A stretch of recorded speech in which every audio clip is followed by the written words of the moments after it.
Binigyan niyo kami, Panginoon, yung napakahalagang aral po, Panginoon. Aral na kung saan mapabago at nabago po, Panginoon, ang aming pag-uugali. Nabago po, Panginoon, ang aming pagkatao. Nabago po ang tibok ng aming puso.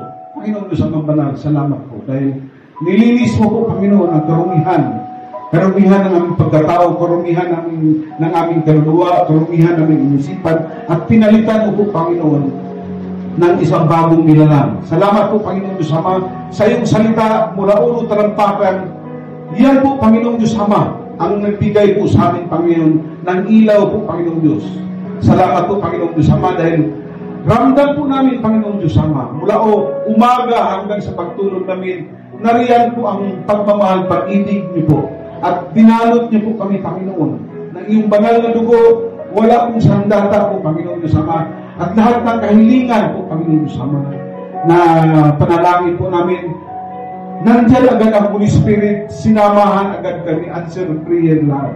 Panginoong Diyos, ang banal, Lord God, tumitingala po ako. Panginoong Diyos Ama, binigyan niyo na po ang himalag si Kuya Dani. Nakita niyo po, masaya na po siya dahil pagaling na po at pagaling na po ang kanyang karamdaman. Salamat po, Panginoon Diyos Ama, dahil nakikita po, Panginoon, ang tawa ng kanyang mukha. Ang kasiyahan po at napitiyak ko po, Panginoon, nagagalak ang puso niya na paglingkuran ka. Lord God, hallelujah, and I pray po kung anong desire po, Panginoon Diyos Ama, sa kanyang puso, sa kanyang pamilya, i-provide. Ganon din po ang pamilya po ni Marisa. Panginoon Diyos Ama, kung mayroon mang ibubulong si Ate Marisa at dinggin para sa kanyang pamilya, dinggin mo po, Panginoon Diyos Ama.